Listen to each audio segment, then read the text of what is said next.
Allegra und hallo liebe Freunde der Rhätischen Bahn. Noch immer leben zwei uralte braune Krokodile in den Schweizer Bergen.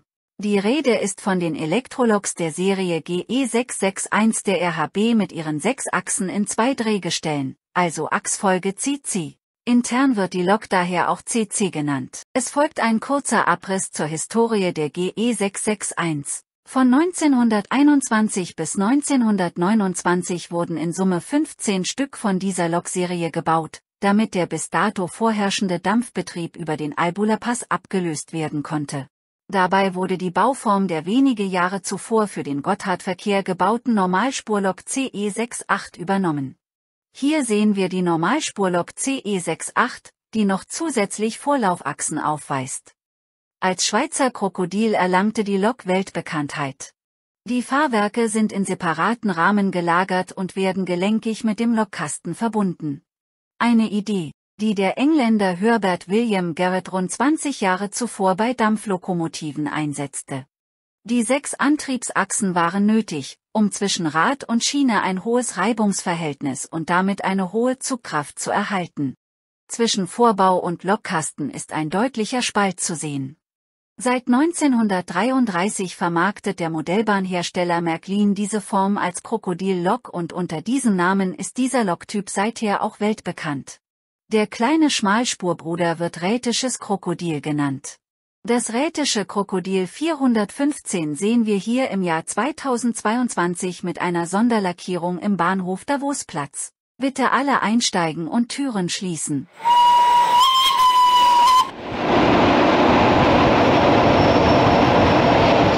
Wir fahren hiermit im Nostalgiezug von Davosplatz nach Filisur, der bis 2023 regelmäßig mit dem Rhätischen Krokodil bespannt wurde.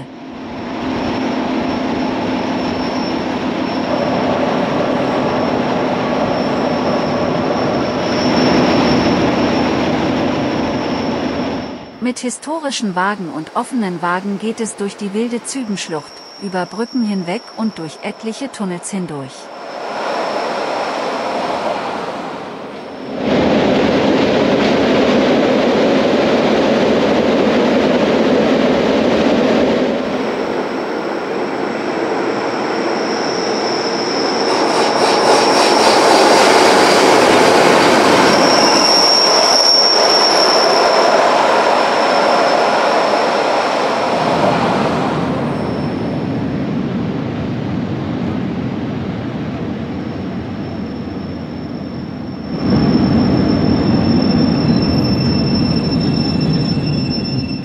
Wir erreichen den Bahnhof Davos-Wiesen, ein Anziehungspunkt für Wanderer und wer zu Fuß über das berühmte Wiesener Viadukt laufen will, muss hier aussteigen.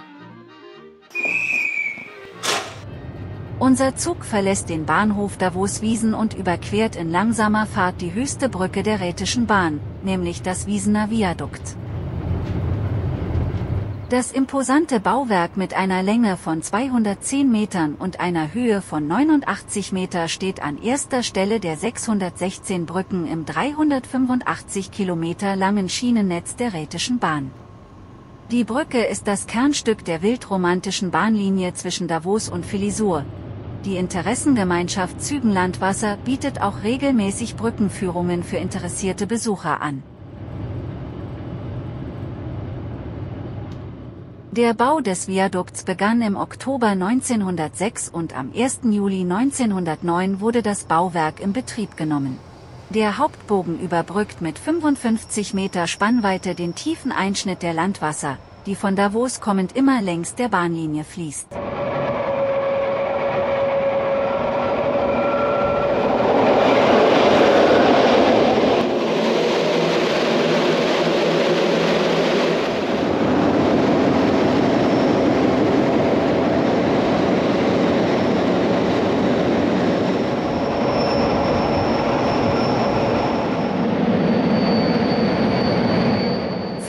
Tunnels und 28 Brücken liegen seit Davos hinter uns, während sich der Zug in die Linkskurve legt, um gleich in die Endstation Filisur einzufahren.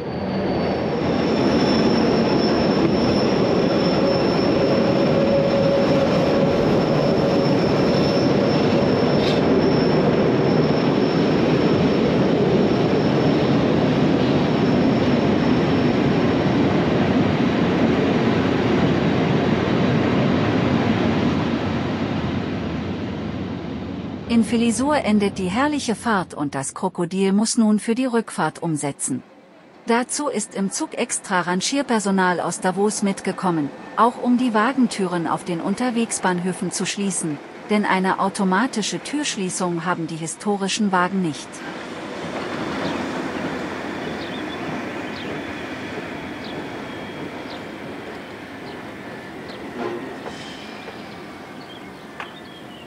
Im Spätsommer 2021 wurde zum 100. Jubiläum des Rätischen Krokodils die Lok mit der Nummer 415 für 14 Monate mit dieser Jubiläumsfarbgebung versehen.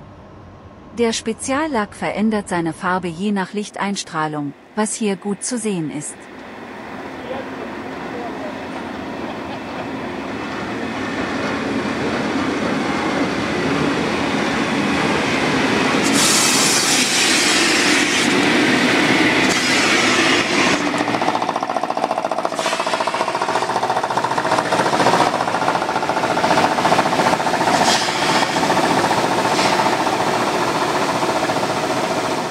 Zweimal täglich verkehrt der Nostalgiezug von Mitte Mai bis Ende Oktober ohne speziellen Zuschlag. Kurgäste können den Zug sogar kostenfrei nutzen und wer mag, der kann auch dritter Klasse reisen wie vor 100 Jahren in hervorragend restaurierten Wagen mit Holzbänken.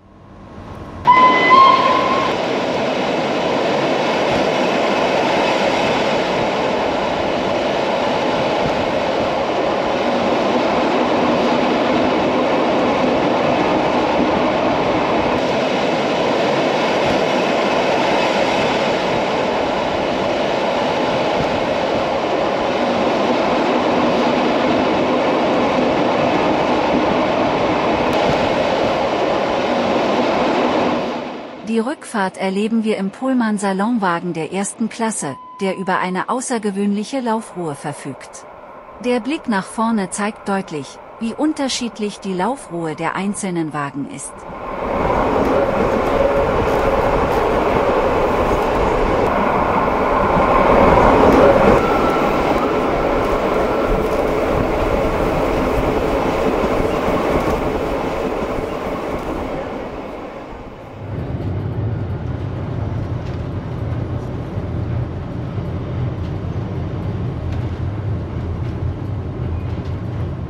Es ist nachmittags und für heute wird der Nostalgiezug das Wiesener Viadukt ein letztes Mal befahren.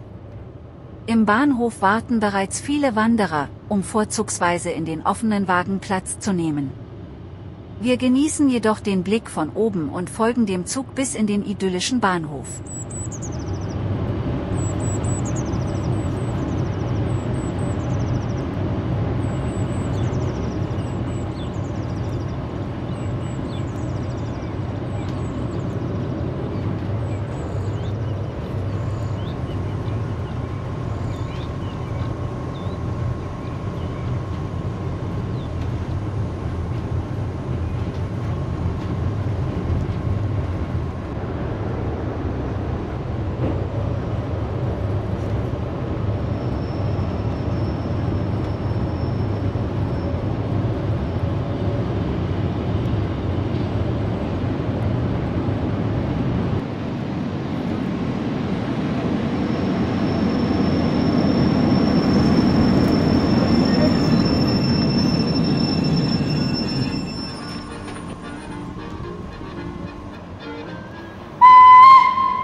Kürze erreichen wir den Endhalt Davosplatz, wo alle Fahrgäste aussteigen werden.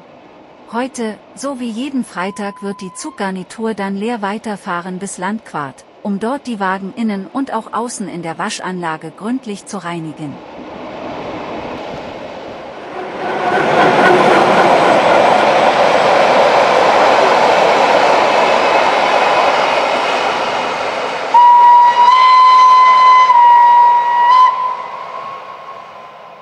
Hier am Davoser See kommt auch schon der Leerzug vorbei. Nach Landquart sind es rund 48 Kilometer. Über Nacht erfolgt dort dann die Reinigung und morgen früh kommt der Zug dann wieder hier in Davos an, um erneut zweimal täglich die Tour mit dem Nostalgiezug nach Filisur zu unternehmen.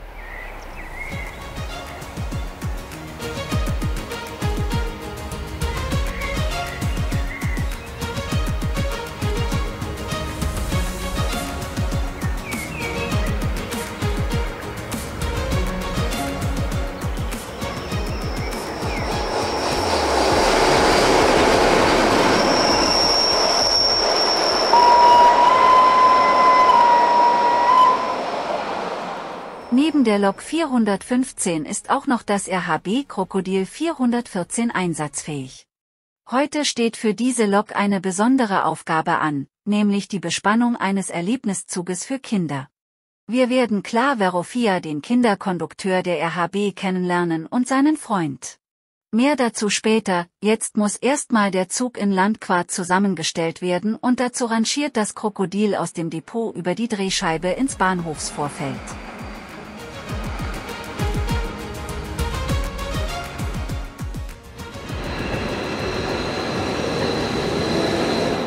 Die moderne bimodale Rangierlok bringt den Wagenzug aus der Abstellgruppe ins Gleis 6. Speziell zu beachten sind die 3 über 100 Jahre alten historischen Zweiachser.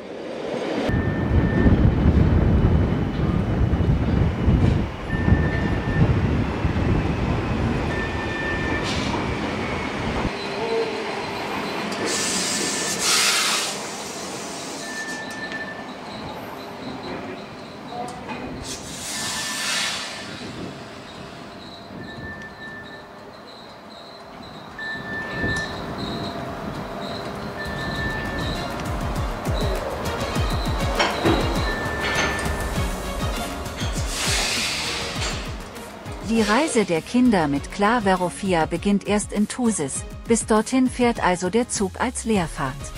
In rund 1,5 Stunden wird das Krokodil mit dem Extrazug dann Thusis erreichen, wo alle Fahrgäste zusteigen werden.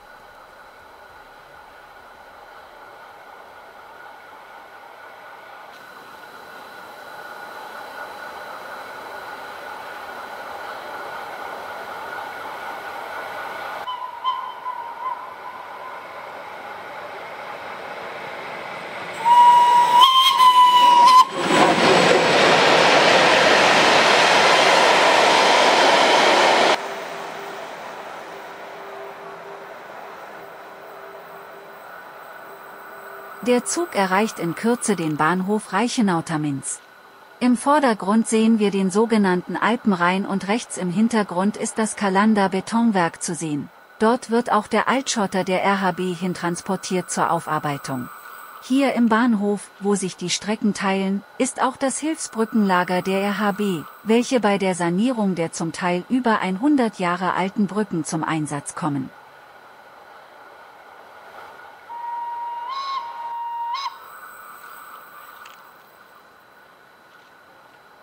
Im Bahnhof muss der Extrazug warten, bis die planmäßigen Züge die eingleisige Strecke freigemacht haben. Ungewöhnlich ist, dass heute der S-Bahn-Verkehr von den dreiteiligen Allegra 2 Systemtriebzügen übernommen wird.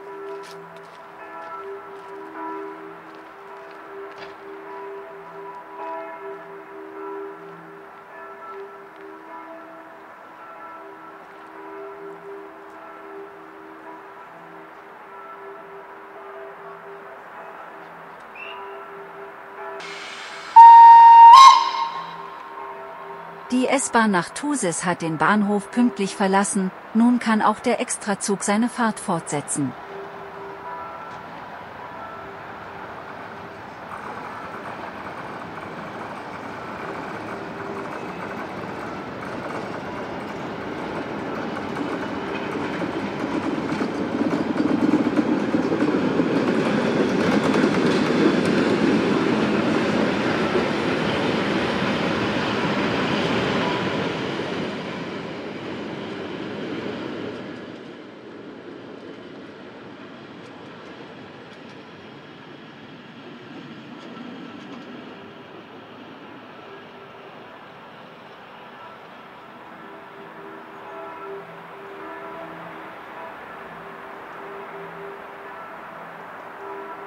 Genau hier in Tammins-Reichenau vereinigen sich Vorderrhein von rechts kommend und der Hinterrhein von links kommend zum Alpenrhein.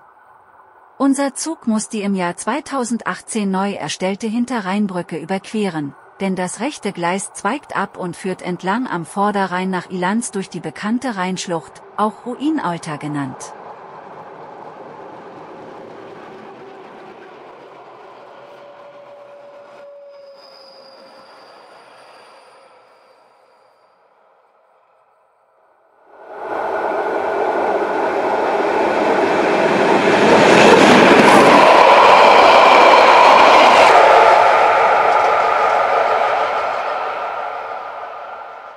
Jetzt kommt der Extrazug in Thusis an, wo der Kinderkondukteur Klar Verofia mit seinem Freund Linard Badil die Kinder musikalisch begrüßen.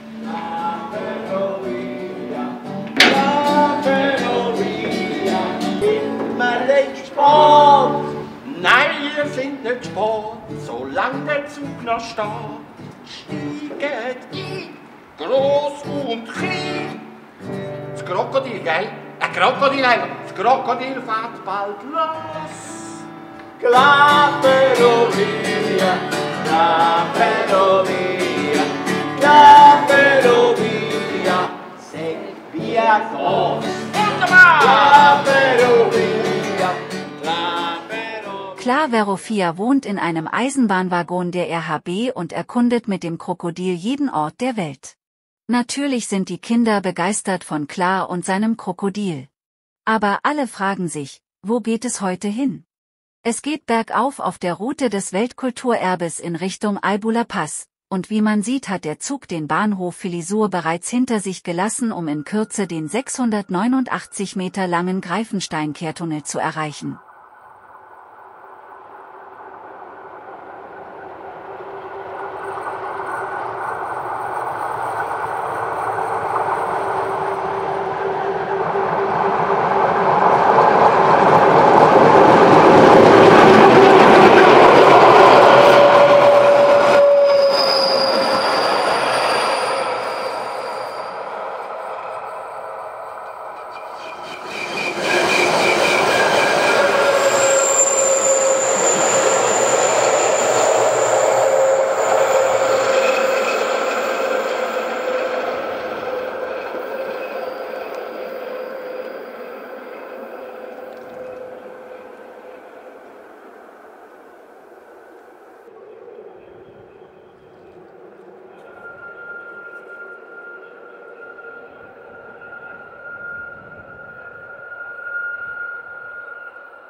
Kurz vor Bergün verlässt der Zug den 334 Meter langen Glatscheras-Tunnel, um gleich das Ziel der Reise zu erreichen, nämlich das Bahnmuseum Albula in Bergün.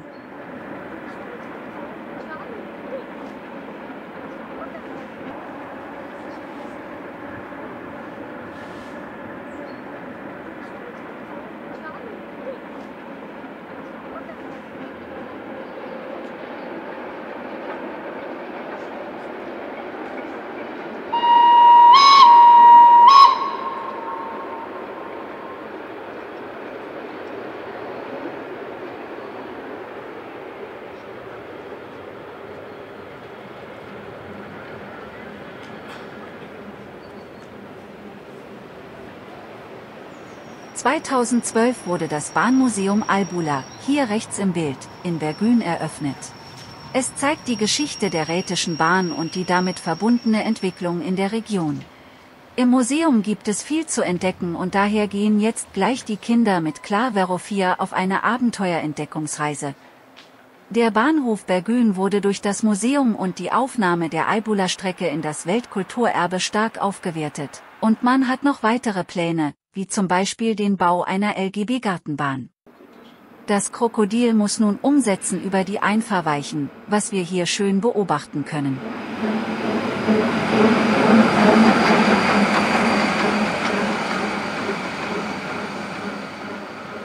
Die Hin- und Herbewegung der Kuppelstangen mit entsprechendem Sound ist sehr speziell und man spürt dabei die ganze Kraft und Mechanik der Lok.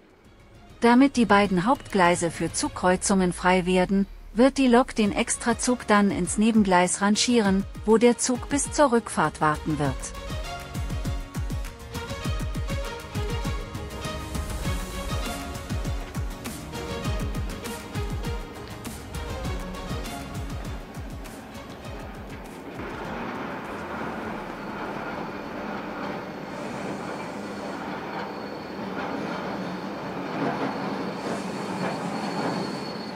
Neben den beiden betriebsfähigen Krokodilen 414 und 15 gibt es noch weitere rätische Krokodile als Denkmal bzw. im Museumszustand. Das Krokodil 407 steht sogar hier in Bergün als Denkmal vor dem Museum. Die Lok ist im Besitz einer Schweizer Bank. Das Krokodil Nummer 402 steht im Verkehrshaus Luzern direkt neben dem mächtigen SBB Normalspurkrokodil. Und auch im Deutschen Museum in München steht ein rätisches Krokodil als Leihgabe, nämlich die in 2001 ausgemusterte Lok 411. Und es existiert noch eine sechste Lok, sie befindet sich im Besitz eines privaten Sammlers. Es ist die Lok 406, die in 2015 hervorragend optisch aufgearbeitet wurde.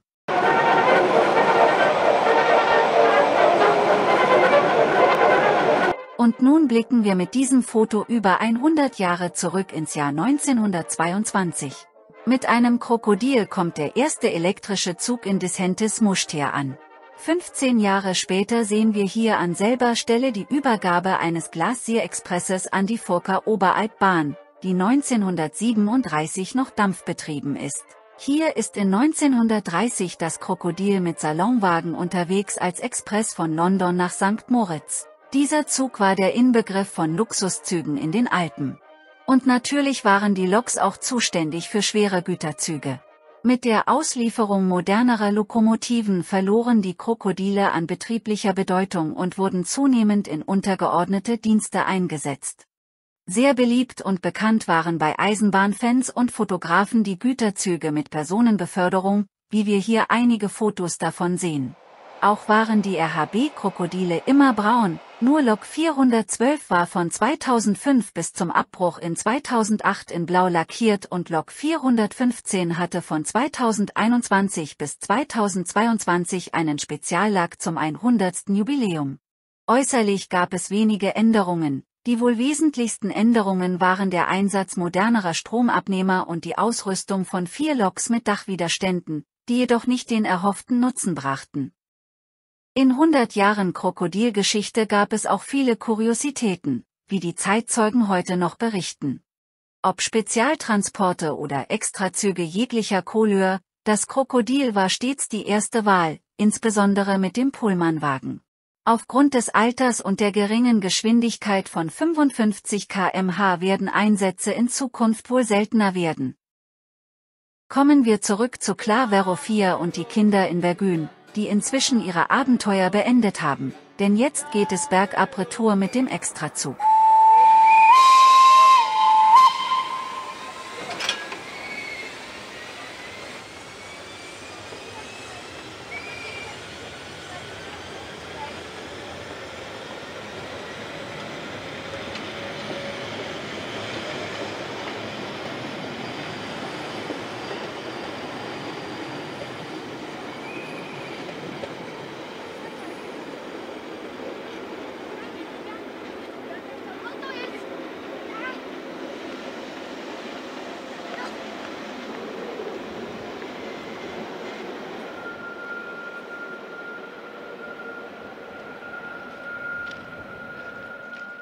Es ist Ende Oktober und die Blätter der Bäume haben sich intensiv verfärbt. Wie durch einen Zaubermärchenwald fahren die Kinder mit Clara Verofia und dem Krokodil durch die Schweizer Bergwelt nach Hause.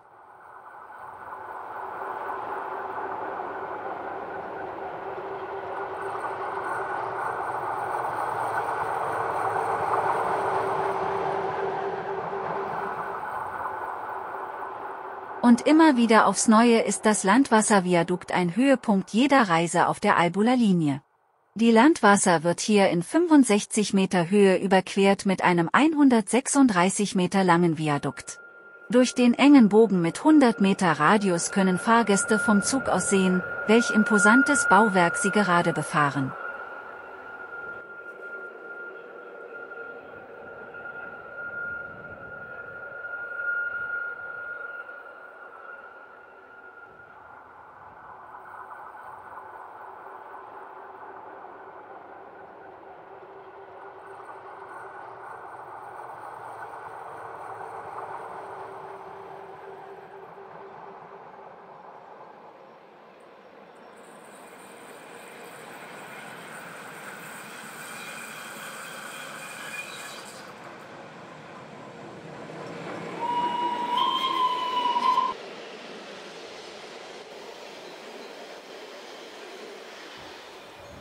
Gleich fährt der Zug über das 137 Meter lange Schmittentobel-Viadukt. Man beachte oberhalb des Viaduktes den Schmittentobel-Wasserfall. Von dieser Perspektive aus wird einem klar, der Bau dieser Strecke war eine echte Herausforderung.